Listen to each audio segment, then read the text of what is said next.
Olá pessoal, sejam bem-vindos. Este é o nosso 16º vídeo sobre a teoria X-barra da gramática gerativa. Nos últimos vídeos nós falamos sobre a estrutura de sentenças com verbos auxiliares expressando a categoria de tempo, a de aspecto e a de modalidade. E assim nós vimos as categorias funcionais de TP, tense phrase, o sintagma temporal, ASPP, o aspectual phrase, o sintagma de aspecto, e o mood phrase, o sintagma de modalidade. Nós vimos então que no esqueleto da sentença o TP domina o ASPP, que domina o mood-P e domina, por sua vez, o VP, o sintagma verbal, nesse esqueleto resumido da sentença que vocês veem aí na tela. De modo mais detalhado, nós temos aí o TP, pegando como complemento o ASPP, pegando depois como complemento o mood-P. E esse mood-P tem como complemento o sintagma verbal. Mas nos vídeos anteriores, nós vimos cada verbo expressando apenas uma informação gramatical. Um verbo específico para expressar o tempo, outro verbo específico para expressar o aspecto, outro verbo específico para expressar a modalidade. Hoje nós vamos ver situações em que um mesmo verbo carrega mais de uma informação gramatical. Por exemplo, nas frases João estava viajando, nós temos o verbo estava, codificando ao mesmo tempo a ideia de aspecto, ele é um auxiliar aspectual, mas também ele é o elemento responsável por dizer que a sentença está no pretérito imperfeito. Da mesma forma, em João poderia viajar, o poderia é um auxiliar de modalidade, ele expressa a ideia de que viajar é possível, mas o poderia também carrega a informação de tempo futuro. Então, como é que a gente dá conta disso aí? O verbo estava aparece em ASP, que é o local dos elementos de aspecto, ou aparece no TP, que é o local dos elementos de tempo. O verbo poderia aparece em mood, que é o local para os verbos, os elementos de modalidade, ou aparece em TP, que é o local para os elementos de tempo. Para a gente entender como é que nós vamos lidar com a representação dessas sentenças, vamos comparar com sentenças que nós já analisamos antes. Então, vamos comparar João estava viajando com João vai estar viajando. Em João vai estar viajando, claramente nós temos vai codificando tempo e estar codificando aspecto. A representação dessa sentença nós já vimos antes. A estrutura profunda dela é como vocês veem na tela, em que o vai é o núcleo de TP, esse TP pega o ASP como seu complemento, o núcleo desse ASP é o estar. E depois disso, o estar pega o sintagma verbal, o VP, como seu complemento. Voltando para o nosso novo exemplo, João estava viajando, nós podemos ver que nesse caso há uma divisão dentro do verbo estava, em que a parte está é o verbo que codifica aspecto e o morfema vá é a parte que codifica o tempo.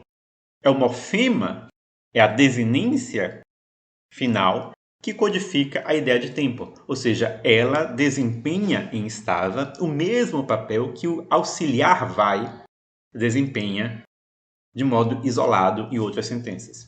Então é assim que nós vamos lidar com essa sentença. A ideia é de que o morfema flexional de tempo pretérito imperfeito vá é o núcleo do TP, como vocês veem na tela. Ele é o núcleo, ele é que carrega a informação temporal da sentença.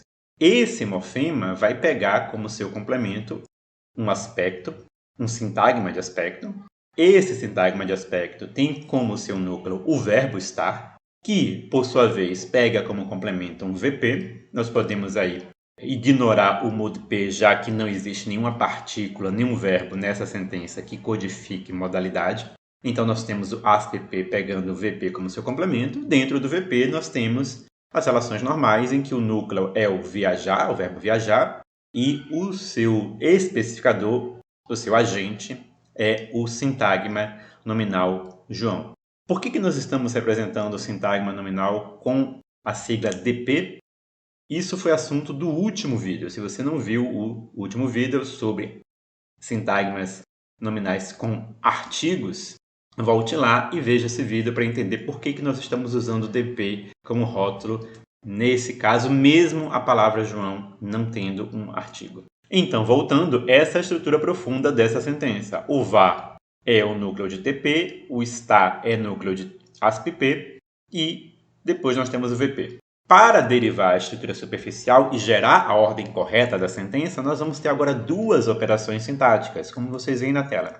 A primeira operação é uma que nós já conhecemos, em que o argumento externo do verbo viajar, o agente da ação de viajar, é promovido a sujeito da sentença, sendo movido da posição de especificador do VP para a posição de especificador do TP. Nessa posição, ele vai estabelecer uma relação com o núcleo de tempo e vai ser interpretado como o sujeito da sentença, como o sujeito gramatical da sentença.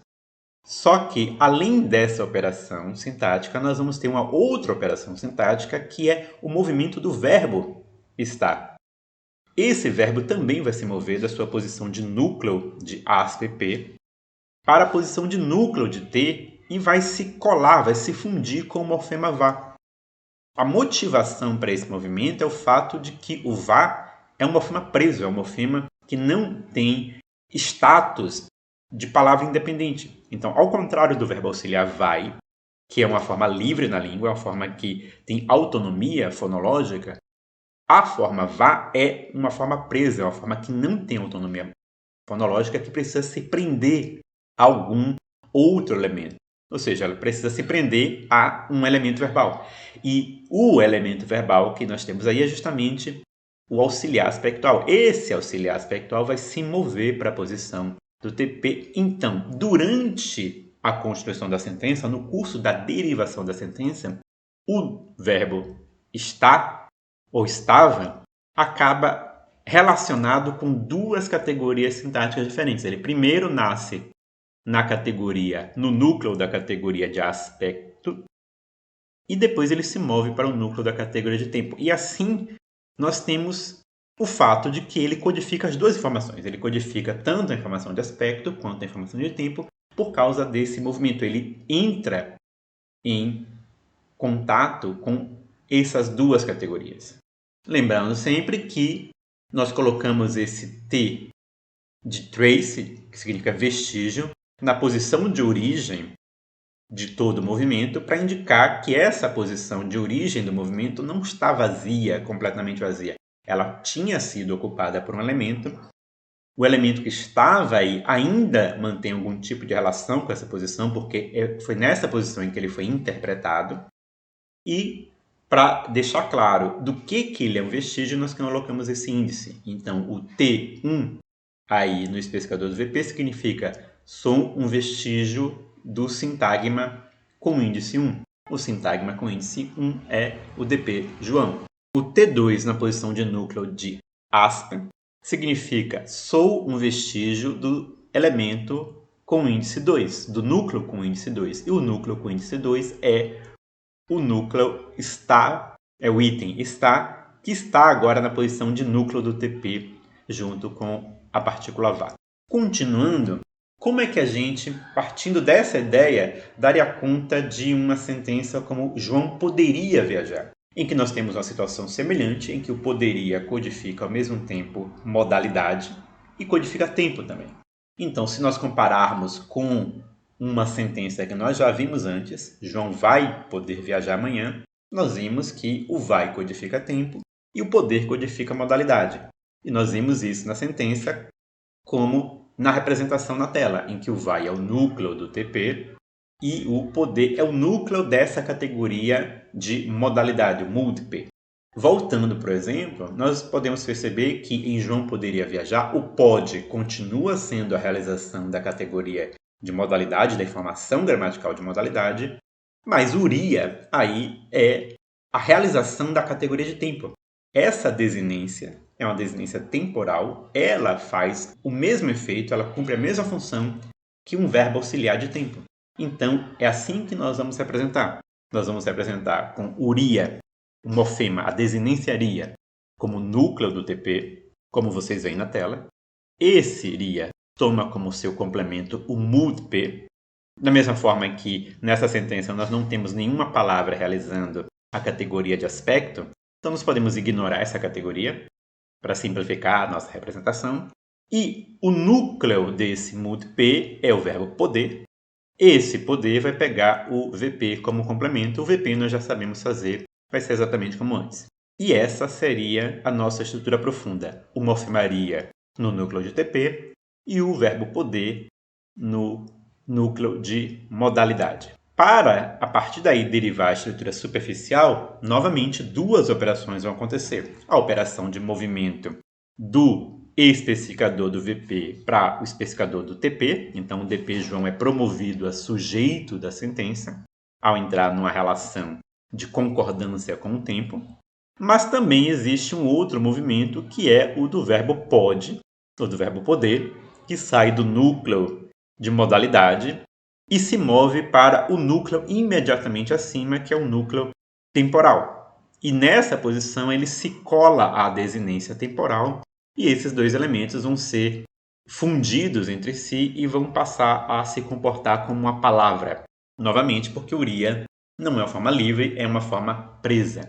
E essa aí é a nossa maneira de representar situações em que um mesmo verbo codifica mais de uma informação gramatical. É porque esse verbo, de fato, entra em mais de uma posição sintática na árvore. Ele precisa se mover da posição em que ele estava, da categoria, do núcleo da categoria em que ele estava originalmente, para o núcleo de outra categoria para receber a outra informação gramatical.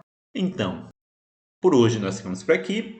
No próximo vídeo nós vamos treinar mais situações em que existem casos de movimento do verbo para gerar outros tipos de estruturas sentenciais. Até a próxima e Deus abençoe vocês.